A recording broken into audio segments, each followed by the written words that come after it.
Well, everyone, it's Shane Kanto, your Wasteland reviewer, and I'm here to review the new horror film, The Boogeyman. And this is from director Rob Savage, written by Scott Beck, Brian Woods, Mark Heyman, and adapted from a Stephen King novel of the same name, The Boogeyman.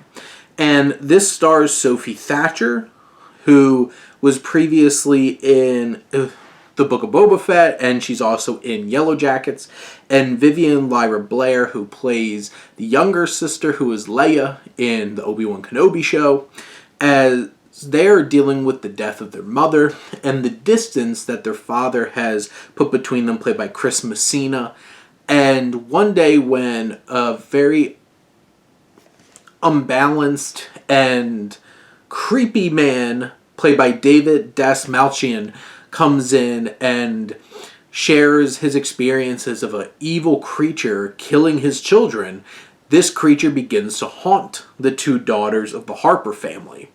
And this film, I feel like, if you think about it from a thematic standpoint, this film deals with grief and absentee parents and distance that's created between people when trauma happens. And a lot of these kinds of themes are tackled in horror movies regularly, and I don't know how much The Boogeyman specifically does it in a unique or fresh way, but I do have to say this film definitely has a lot more heart and soul than a lot of horror films.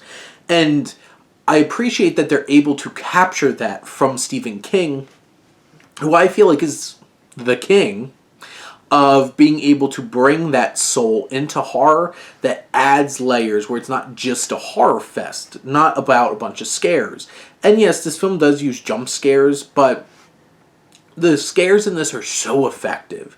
And there's a couple of things that they utilize, from these creepy whisperings that are modulated and eerie and just off, because this creature can echo people's voices. You hear it scuttering across floors because it's this disturbing creature on all fours with like crooked legs and stuff like that. And every so often you see two glowing eyes in the background on certain shots and everything. And it's also effective. I think the film tackles trauma and dealing with those kinds of things and distance when loss happens very well. From a script standpoint, I do feel like there's some elements that, like, there's a divergence in terms of, like, probably late second act, early third act in this film that felt a little over the top.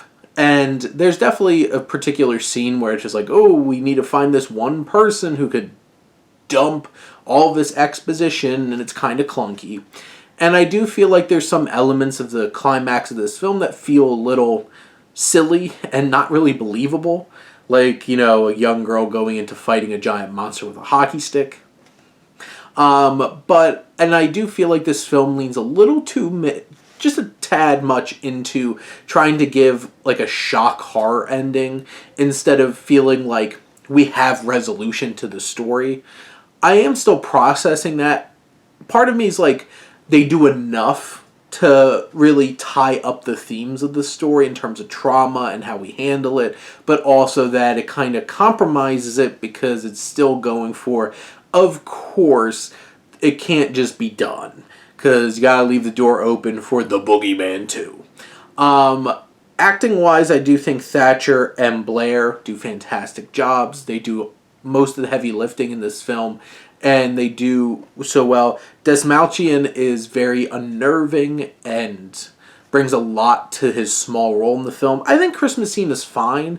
I do feel like he is charming, and he's a charismatic actor. I just feel like he doesn't get as much to do, and he doesn't bring as much as maybe could have to elevate that role either. But the most important thing is this scared the crap out of me. So this is a scary movie. It has its imperfections, but it's really effective in its horror and has heart and soul and emotion to it.